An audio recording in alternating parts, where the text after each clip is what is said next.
Bom dia para você, internauta, que acompanha a gente aqui pelo Facebook da Rádio Cidade. A gente fala ao vivo, direto do escritório do IBGE, na Avenida Catarina Semini, no centro de Caratinga, para conversar com o Joelson de Carvalho, que é o chefe aqui do escritório do IBGE em Caratinga, e vai passar hoje o resultado da pesquisa do Censo 2022. Esse resultado está sendo divulgado em todo o Brasil e aqui na sede do IBGE em Caratinga. Joelson de Carvalho passando para a gente, então, esse resultado. Joelson, qual que foi o resultado, então, desse censo 2022, que foi um censo bastante demorado, era ter sido lá em 2020, mas aconteceu só em 2022. Então, explica para a gente como que foi esse resultado dessa pesquisa.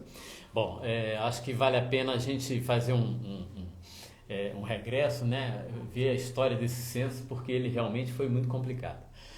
Nós tínhamos um orçamento inicial para esse censo em 2018, 2019, para a realização em 2020, da ordem de 3 bilhões. Esse orçamento ele foi reduzido em 1 bilhão, então nós ficamos com um orçamento reduzido para 2 bilhões para a realização desse censo em 2020. Estava tudo pronto, tudo arrumado para a gente fazer, inclusive com o processo seletivo em curso, e todo mundo foi pego de surpresa com a pandemia. E a pandemia impediu que a gente realizasse o censo. Não só aqui no Brasil, mas em outros países também, em que na virada da década, né, em 2020, seria realizado os censos de vários países. Em 2021, a gente não pôde fazer ainda o censo, e em 2022, a gente teve, né, por determinação do STF, a realização do censo demográfico.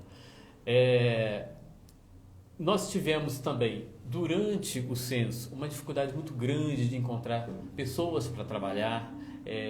Não foi uma coisa só nossa, isso aconteceu na iniciativa privada também, muita gente reclamando de dificuldade de conseguir pessoas para trabalhar.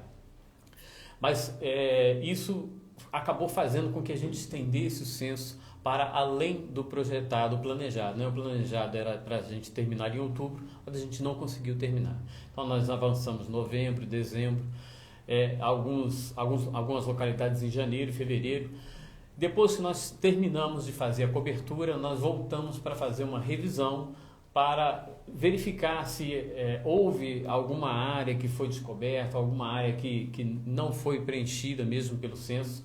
E até o final do mês passado a gente ainda estava fazendo essa revisão. Então, durante esse mês agora, o IBGE já estava processando todos os dados para poder fazer essa divulgação na data de hoje. É uma divulgação nacional, a nível de estado e a nível dos municípios também. Falando da população regional, né, na cidade de Caratinga, na região, o que você pode trazer para quem está nos acompanhando, né? Qual que é a atual população da cidade de Caratinga, Joelson? Bom, vamos começando por Caratinga, que é a sede da agência.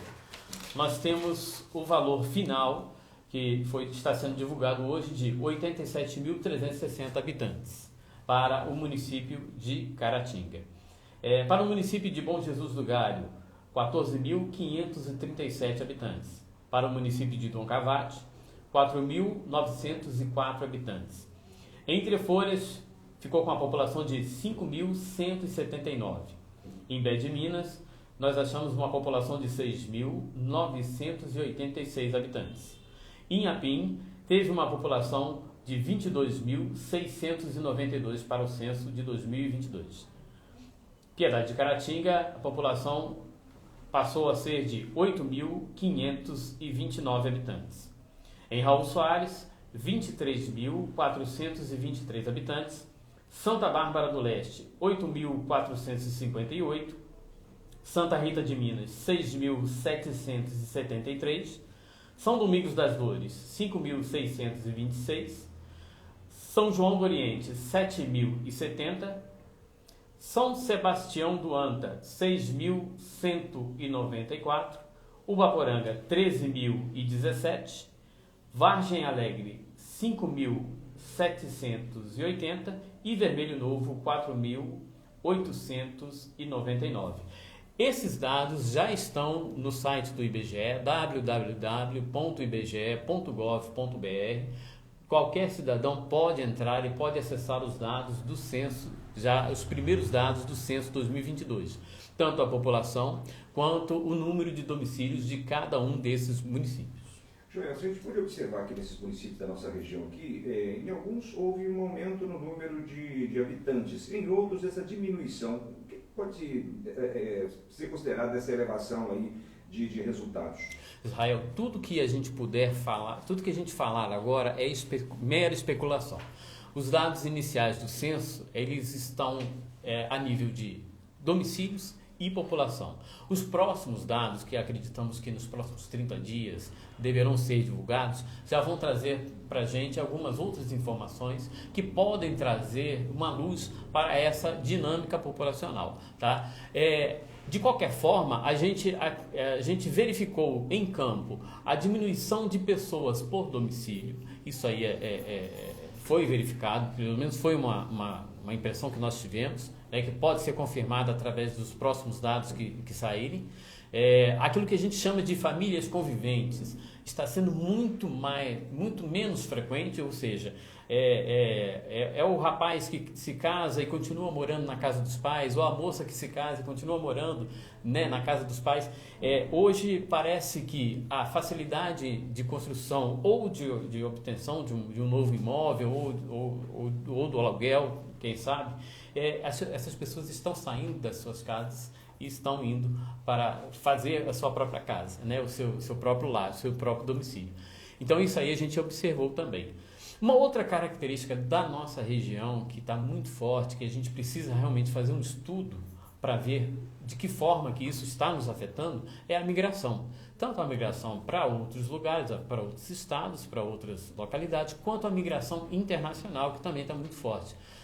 Haja vista aí a abertura de uma loja, né, que faz essa intermediação, né, de vistos para outros países. Então, assim, se há essa abertura, é porque há demanda. E essa demanda, ela precisa ser calculada através dos trabalhos, dos dados do censo, os próximos dados que serão entregues. Ainda falando aqui da nossa região, qual que é o balanço que você faz das visitas domiciliares? Atingiu a meta? Enfim, como que foi esse percentual? Então, nós inicialmente tivemos uma dificuldade muito séria de pessoas para trabalhar. Então, a cobertura, ela ficou comprometida no sentido de que nós não conseguimos chegar na cobertura que nós precisamos, que é 100% dos domicílios, no tempo necessário, que é o mês de outubro, que é quando a gente iria encerrar o censo. Então a gente teve que estender esse censo mais para frente, utilizando a mão de obra que nós tínhamos. Depois que nós terminamos, nós voltamos para fazer uma revisão, principalmente naqueles domicílios em que eram vagos, de uso ocasional, ou naqueles em que a não resposta estava muito alta. Então nós voltamos e nós conseguimos reduzir esse percentual de não resposta para menos de 5%, tanto aqui em Caratinga quanto a nível de Minas Gerais. Então a gente conseguiu, mas mesmo diminuindo, né, esse nível de não resposta ainda continuou alto em relação ao censo de 2010. Nesse censo, o número, né, o índice de não resposta foi um pouco maior.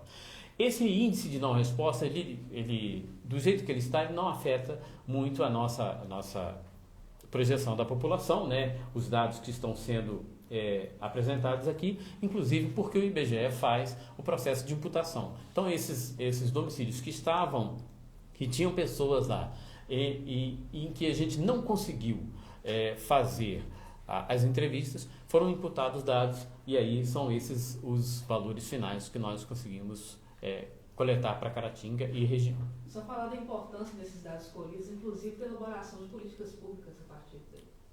Exatamente. Então, os dados do censo são, eu diria que são os dados mais próximos da realidade que a gente pode ter. Então, a gente tem aí um hiato de 12 anos de falta de dados concretos sobre a população.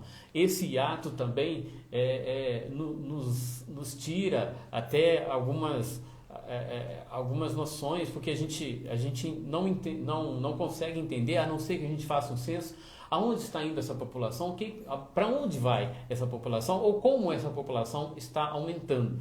Então, através desses dados é que a gente vai ter realmente uma real visão sobre o o Brasil, o Estado e os municípios da nossa região.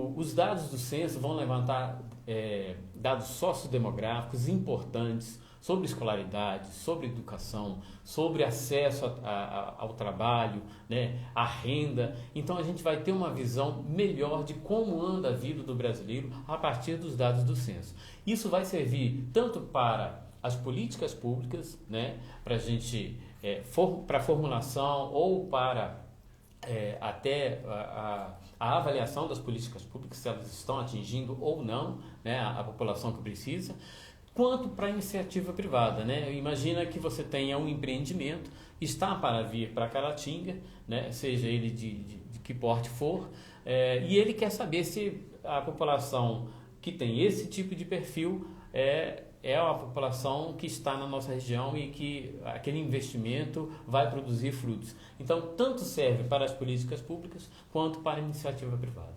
Qual que é o cenário da população estadual e nacional, Joelson, apurado pelo censo?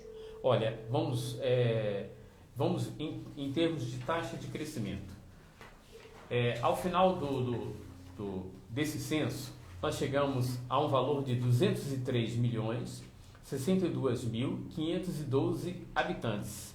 Esse é a população oficial do Brasil em 2022, apurado pelo censo. Essa população corresponde a um crescimento em relação a 2010 de 6,5%, o que dá um crescimento médio anual de 0,52%. Nesse caso, é a menor taxa observada desde o início da série histórica, quando a gente vai analisando todos os censos, né? Então a gente vê que realmente a taxa de crescimento da população está diminuindo. E a gente observa também que quando a gente vai olhar a população do Brasil, a gente vê que a curva já está começando a virar para uma queda. Então ela já está começando a encontrar o seu ápice para poder daqui a alguns anos passar a decair, né? a decrescer. A redução da população no Brasil, ela aconteceu de uma forma diferente dos outros censos, não só nos municípios pequenos, mas também nos municípios grandes e inclusive em algumas capitais. Esse é um dado novo que ainda não havia acontecido. Os municípios grandes geralmente não perdem população, mas neste censo, alguns municípios grandes também tiveram perda de população.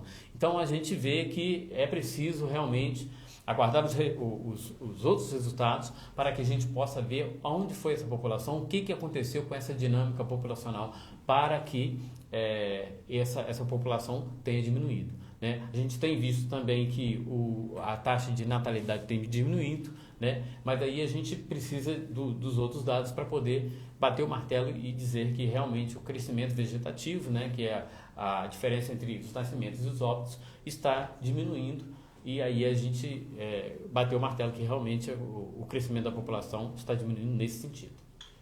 Tá. Então eu só queria fazer uma outra observação aqui. É claro que você disse que é tudo especulativo, né? Não tem como afirmar, mas no Brasil morreram por Covid-19 700 mil pessoas. Você acha que isso afetou no resultado do balanço final do censo? É igual do jeito que você falou. No momento é especulação mesmo, mas imaginando que essas mortes por Covid não iriam acontecer naturalmente, ou seja, elas foram fora da curva que a gente estava acostumado em relação aos óbitos normais, né? A gente acredita sim que com os dados do censo 2022 a gente vai poder ter uma noção de como a mortalidade por Covid-19, né, afetou a população brasileira.